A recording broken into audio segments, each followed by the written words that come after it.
Hey, what's up, everybody? This is your boy Kenny, and this is Unsung Hollywood Season 3, and this episode was about Joe and Guy Torry. And I must say, this was a really great episode, and you really see that both of these men actually helped start a revolution within black comedy, where they kind of brought elements of hip hop into comedy and kind of combined both of the fields together. The art of beefing, the art of confrontation, and how to bring that type of rivalry within comedy, because the both of them are hilarious. Like, they really like to come after each other a lot, but it's all in love. And they even said that, look, we can rat on each other all day, but we're not gonna let no outside. We ain't gonna let anybody from the outside mess with us. We got each other, but the two of them, with due to the fact that they both are unique in their own way, to kind of see them go back and forth is hilarious, and it really did bring about a different change within black comedy. So they're pretty much, in a way, pioneers to the whole art of comedy, and this is what this episode showed. Joe Torry was born in 1965. His big influences were like Remy Combo and Flip Wilson. And he said that with Flip Wilson he really identified with because he saw someone that looked like him doing the thing that he really wanted to do. And Guy Torry was born in 1969. Joe, I think, was the third of 6 children, and Guy was the fifth of 6 kids. So there were 6 children altogether. Their mother was an educator, and their father was an army man who served in Vietnam, who, after serving in Vietnam, had suffered from PTSD and became pretty much like a raging alcoholic. And then after a while, the family moved around from living in California to Queens, and then they moved to St. Louis. And they said that during that time when they lived in St. Louis, first starting off, that they really hit poverty, to the bottom, where I think they were pretty much, like homeless, and they didn't even have toys, so they started playing with pigeons, as their form of entertainment. And you actually saw that Guy Torry, like, literally broke down crying when remembering them interacting with pigeons, because pigeons actually are really nasty birds. They're pretty much like flying rats, but they pretty much played with pigeons because they didn't have toys to play with. They didn't have the normal childhood that other kids had.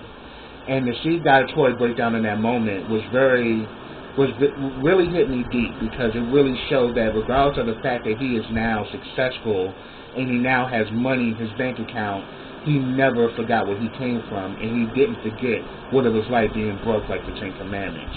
So that was very that was definitely something that I personally highly that was something I definitely respected, and something that I definitely really focused on, because I know what it's like to be that poor, and I definitely know what it's like to struggle, and I'm even somewhat going through it now, but I do have a determination to be successful, and a determination to better my life, just like this man had. And if he can, rise to the top, I can rise to the top, then anybody can rise to the top.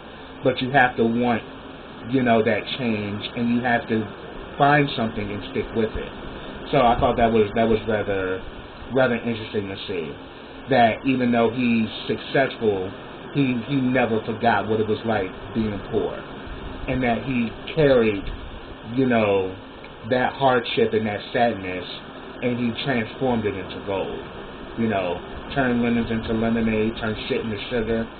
He definitely applied that, and I thought that was really remarkable. And we also see that once, Joe was actually the first one to really break into Hollywood. And we actually seen that one of his biggest mentors and influences that he had was Robin Harris. And, you know, Robin Harris pretty much, I think, was the foundation that pretty much created Def Comedy Jam. Because you saw Robin Harris, you know, when he was kind of like leading the comedy clubs in South Central, and you know how he was on stage and how he would just rat on anybody in the audience, and how he was like the perfect host, was pretty much somewhat a glimpse into what Martin Lawrence ended up becoming for Def Comedy Jam. So we really see that, you know, Robin Harris had people like Martin Lawrence and Joe Torry, who kind of looked at him for guidance, and also looked at him as being somewhat of a father figure, you know, in this field of comedy. But we know, sadly, after Robin Harris did his big show at the Regal in Chicago, he ended up dying of a heart attack in his sleep. And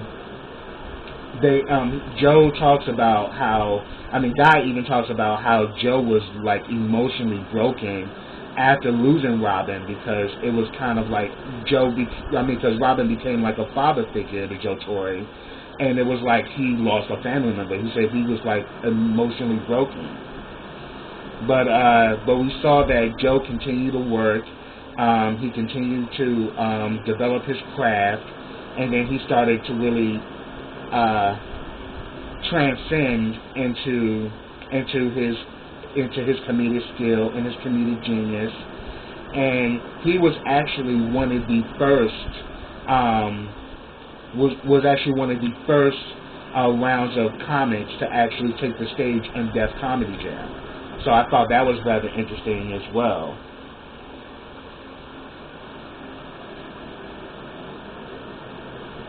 And around the same time, while Joe Torry is actually making grounds as being a comedian, you know, with Def Comedy Jam,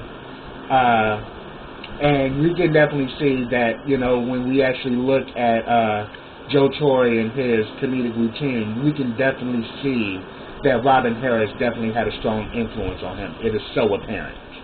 You know, how he rats on people in the audience, how he goes off of what people are wearing and stuff. I mean, it really showed that he was a pupil of Robin Harris. And, you know, rest in peace, Robin Harris, because you definitely left a major impact. And because of you, we have comics like Martin Lawrence and Joe Torry that are still doing their thing, you know, to this day. Guy Torry, on the other hand, you know, began to make his breakthroughs in comedy, and he even talks about this one show where he came in, started ratting on everybody, but then when he went to his actual routine, he bombed, and he learned from there that he had to get out of Joe's shadow, that he couldn't be nothing like his brother, that he had to be himself. And as a matter of fact, Guy talks about it's always been a fight for him to get out of Joe's shadow, because Joe's very competitive and so is he. So they brought that element, you know, within comedy. You know, this urban hip hop element, you know, of rivalry and intensity, and they brought that to comedy. And that was really interesting. But then Guy said from that experience, he realized that he had to be authentic, and he had to develop his own craft and his own way of doing comedy, which became extremely successful for him. Later, we actually see, as far as Joe Torry, that after a while, he actually replaced Martin Lawrence as the host of Def Comedy Jam.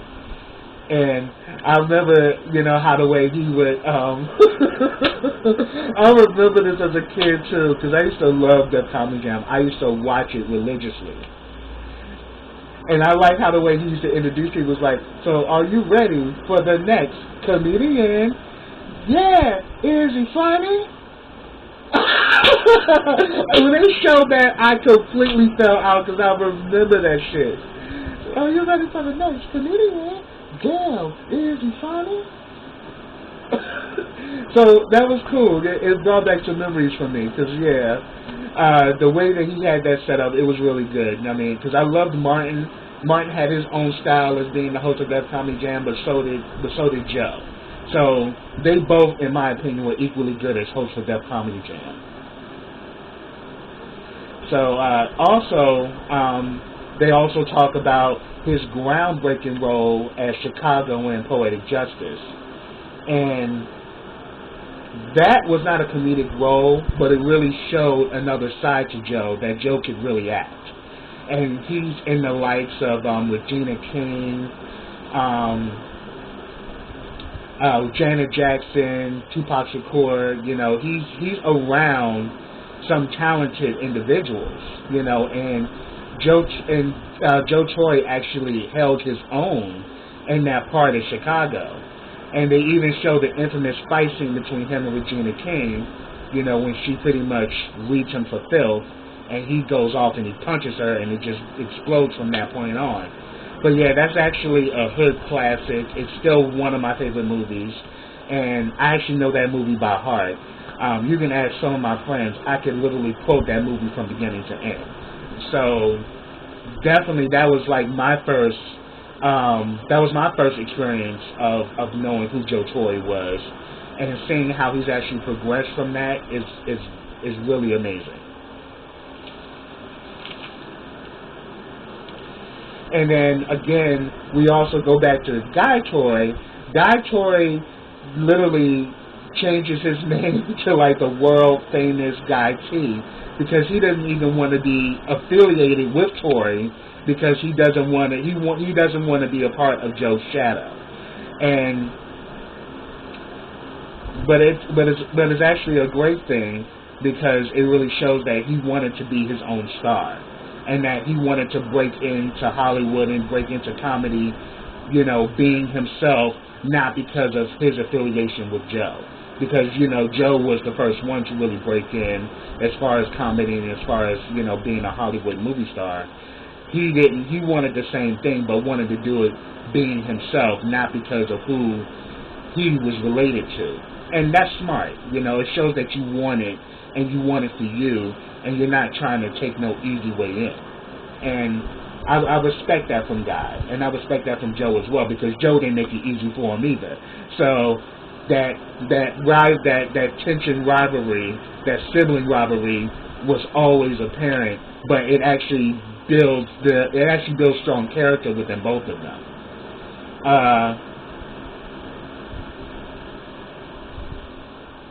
And then, you know, for 2 years, you know, for 2 years, Guy Torry hustled, you know, to get to pretty much get his comedy career off the ground.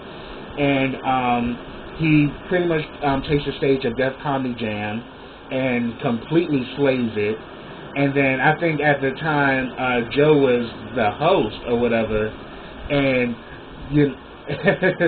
and like, you know, while doing his routine, he is roasting on Joe, like talking about how he used to pee in the bed and everything.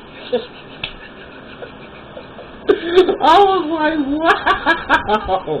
But then again, it really showed Guy's authenticity as a comedian, and that he wasn't gonna let Joe get the best of him, and that he was gonna stand on his own. And that was pretty much that element that they brought, you know, to comedy. This whole rivalry, this whole intensity, and they really in that moment, he really brought it on Def Comedy Jam, because he was roasting Joe Torry on stage, and was like talking about how he used to pee in the bed, and talk about how he was awkward growing up. I mean, he was just going in, and I was so here for that, you know, because it really showed how he wasn't going to let Joe intimidate him, and he wasn't going to let his brother's status at that time get in the way of him, or get in the way of him getting to where he's going to go. So we also see that later on, after Joe Torry leaves Def Comedy Jam, he ends up getting a role in Tales from the Hood, which is another classic. Loved him in that movie. And then we also see that Guy, being a comedian, ends up creating this thing called Fat Tuesdays at the Comedy Store. And this actually became a movement throughout America with a lot of these big, big mainstream comedy houses where they would have a night, dedicated to black comedians. And he pretty much said that, look, he had every major, black star there was that came through to see these black comedians. And he said that, look, I think I paid their bills for years with these Fat Tuesdays. And because that Fat Tuesday was so successful at the Comedy Store, it began to grow in other comic venues all over the country where they dedicated a night just for black comedy. And I thought that was very groundbreaking and very innovative, for Guy Torry. And it actually was, it even astonished me. I was like, wow, that's amazing, because, at the end of the day, we really know that at the end of the day, we have to create opportunity for ourselves. And by him doing that, it actually changed the face of how comedy was presented. No longer could we be shut out of places like the Comedy Store or some of these big mainstream or the Laugh Factory, some of these mainstream vehicles for comedy. Now we actually had a day that was dedicated to black comedy and black art. So I thought that was very groundbreaking for Guy Torry to do. So big ups to him for that. We also see that Joe Torry, as they showed him being taking on his first leading role in Sprung, another classic. Love that movie. Another movie I can quote. Also, they showed him playing some episodes in ER where they're really showing his real dramatic side. So it's really showing that, not only is he a great comedian and not only is he a hilarious man, but he also has a serious side, and he can actually do, real drama and really bring dramatic performances. And really, it can really, I'm sorry, not really, what I meant to say was that he can also perform dramatically. And that also was definitely an add to his repertoire, that not only he can do comedy, but he can also do drama. Also, as far as Guy Torry, we have to see that he ended up getting this role on this sitcom Good News. I remember when the show used to come on the UPN. It didn't last long, but I definitely like Guy Torry because he was definitely the person I remembered from that show. He definitely stood out. And also we actually see that Guy Torry also was the host of the Kings of Comedy Tour. And we also saw his groundbreaking role in the movie American History X with Edward Norton, and how he was able to stand on his own. And he really did a phenomenal job in that movie, because I watched that movie many times. And to really see him interact with a guy who pretty much was a white supremacist and, pretty much a racist, and how he was able to hold his own and was able to break that ice with him where they end up becoming friends. I mean, I thought that was a real groundbreaking role, and it really showed how dynamic of an actor he was. That he could as well do serious comedy, but he could also do drama. And I found that to be rather astonishing with Guy Torry as well. And of course, within the midst of this, that sibling rivalry was always at the peak between the two of them. How they were going to outdo each other, and how they weren't going to let the other one take down. They're not gonna let the other one take them down. So they were always.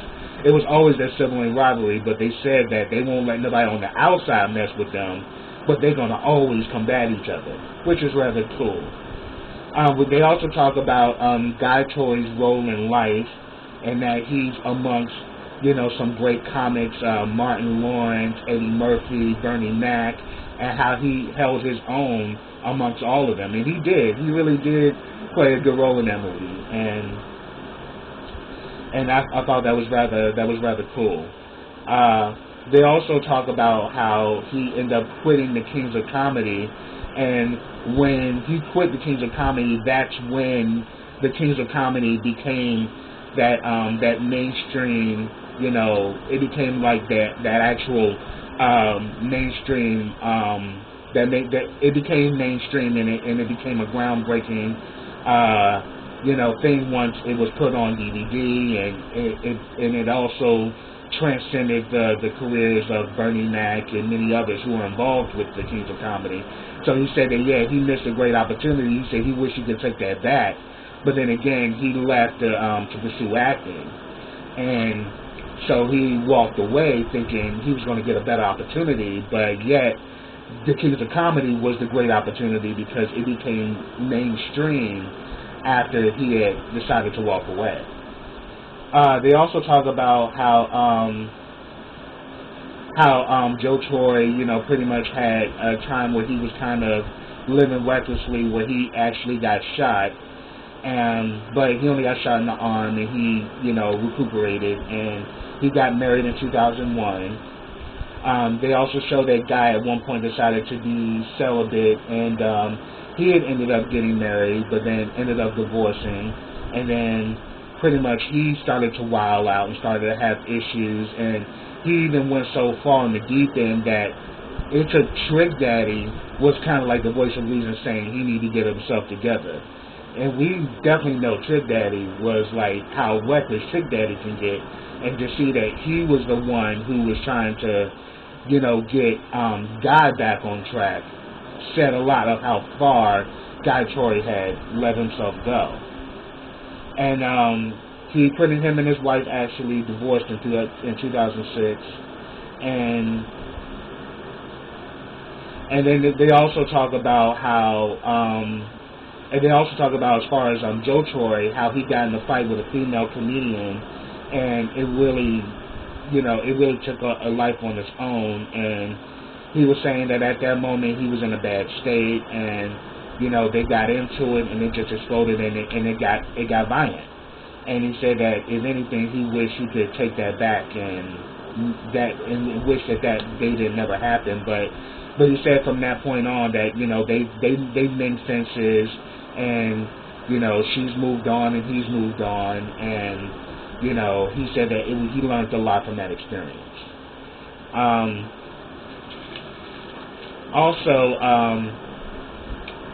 They also celebrated the 20th anniversary of Fat Tuesdays because, as I said before, Fat Tuesday took a life of its own, and now a lot of these mainstream comedy venues now have a day where they feature black comedy, which helped change the game because now black comedians who are new and fresh to the game now have an opportunity to be seen and showcased at a mainstream comedy venue, where at first, that opportunity, you really had to knock down a lot of doors to get to it, but yet they helped revolutionize black comedy. So I thought that was very remarkable. So that's my review for Unsung Hollywood, Joe and Guy Torry. Subscribe to my channel, leave comments, share this video, and like this video, and I will be back with you guys next week for another episode of Unsung Hollywood. I am truly grateful for you guys. Thank you for your support, and I look to seeing you guys next week. So until then, take care.